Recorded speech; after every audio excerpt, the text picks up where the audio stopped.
சென்னையில் இன்றைக்கி வந்து பெரிய எதிர்ப்பு போராட்டங்கள்லாம் நடந்திருக்கு. இங்கே பிரச்சாரத்துக்கு வரும்போது அந்த மாதிரி எதிர்ப்புகள் வரும்போது என்ன இல்லைங்க, பெரியார் தூக்கி பிடிக்கிறவங்க பார்த்தீங்கன்னா பெரியாரை கேவலப்படுத்திட்டாங்கன்னு தான் சொல்லுவாங்க. இந்த ஈரோட்டு மண்ணில் ஒரு பெண்ணை நிறுத்தி அவங்க எந்த நோக்கத்துக்கு இருந்தாருன்னு நினைக்கிறாங்களோ அந்த நோக்கத்தை அண்ணன் சீமான் அவர்கள் தான் நிறைவேற்றியிருக்காரு.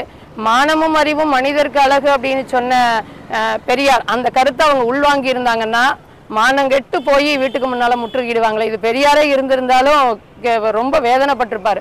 பகுத்தறிவு அப்படிங்கிறது சிந்தித்து பார்ப்பது, ஒரு கருத்தை கருத்தால் வெல்லணும், ஒரு தர்க்க ரீதியா வெல்லணும். சீமானண்ணன் வந்து புதிதாக ஒன்று சொல்லல. அவருக்கு என்ன பெரியார் மேல என்ன ஏதாவது காழ்ப்புணர்வா இல்லை பிடிக்கலைங்களா? அதெல்லாம் ஒன்றும் கிடையாது.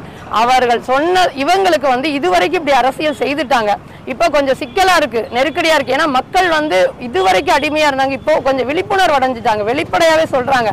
அப்ப இந்த இடத்தை தக்க வைக்க முடியாது, இதுக்கு கூட்டணி ஆனாலும் தக்க வைக்க முடியாதுங்கிற அச்சத்துல ஒரு வேலை செய்யறாங்க. இது வந்து ஆரோக்கியமானது இல்லை. இங்க வந்து நான் பார்த்துக்கலாங்க. ஈரோடு கிழக்கு என் பாசத்துக்குரிய மக்களுக்கு என்னோட அன்பு வணக்கம். இன்றைக்கு தொடர்ந்து பரப்புரை செய்துட்டு வரோம். உண்மையிலுமே மக்கள் வந்து பெரும் நம்பிக்கையோட எங்களை வரவேற்று கட்டாயம் நீங்க வெல்விங்கிற உறுதியை கொடுக்குறாங்க. அது மட்டும் இல்லாமல் சில கோரிக்கைகளை வைக்கிறாங்க. அந்த கோரிக்கைகள் வந்து பல இடங்கள்ல பெரும் வேதனையாக தான் இருக்கு. எங்க பார்த்தாலும் சாக்கடை நிரம்பி வழியுது, குண்டுங்குழியுமான சாலைகள்.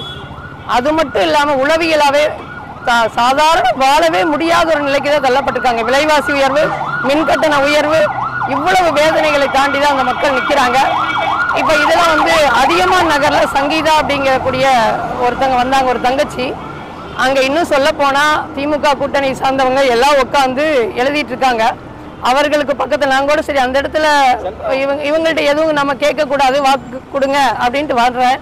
ஆனால் அந்த பொண்ணு வந்து நின்று இங்கே பாருங்க, இந்த வீடு வந்து 40 ஆண்டுகளாக என்னுடைய பெற்றோர்கள் இருக்காங்க, அப்படியே உடஞ்சி சிதிலம் அடைஞ்சிருக்கு. ஆனால் அதில் தான் வாழ்ந்துட்டு இருக்காங்க.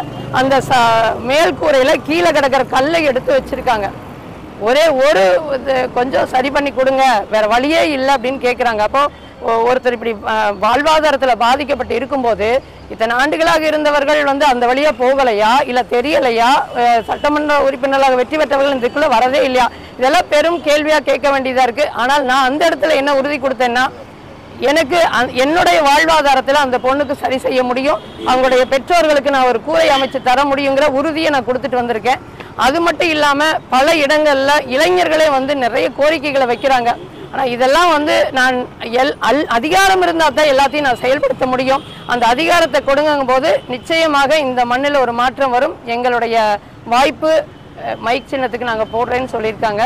வேற ஏதாவது செய்திகள் இருந்தால் தமிழர் நிலத்தை தமிழரே ஆளுநங்கிறது தான் நாம் தமிழருடைய இடைத்தேர்தலில் வேட்புமனு தாக்கலில் கர்நாடகத்தைச் சேர்ந்தவங்க வேட்புமனு தாக்கல் செய்து அது அதிகாரிகள் இது பண்ணி ஒரு அதிகாரி வந்து பணியிட மாட்டாங்க.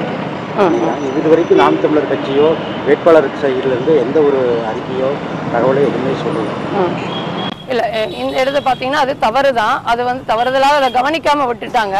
அதுக்கு பிறகு வந்து கவனிக்கும் பொழுது அதை வந்து நீக்கிடுறாங்க. அந்த வேட்பாளரை வந்து இந்த மண்ணில் போட்டியிடலைன்னு நீக்கிடுறாங்க. இதுக்கு கண்டனம் அப்படிங்கிறத விட என்னன்னா, அவங்க அதிகாரிகள் தேர்தல் ஆணையம் பார்த்துட்டு இருக்கு, அதில் மீண்டும் வந்து அவங்க இருந்தா வேணா நம்ம வந்து எதிர்ப்பு தெரிவிச்சிருக்கலாம். அதாவது சில நேரங்கள் அது அதிகாரிகளாக இருந்தாலும் தவறு நிகழ்வது இயல்பு தான். அது கவனிக்காமல் விட்டதனோட விளைவு தான். அதை வந்து சொல்லும் பொழுது அவங்க திருத்திக்கிறாங்க. அப்போ நம்ம அந்த இடத்த வந்து அவர்களை போய் தனிப்பட்டு சொல்ல முடியாதுல்ல, தெரியாமல் நடந்தது. நாளை மதியம் ஈரோடு வந்துடுறாரு.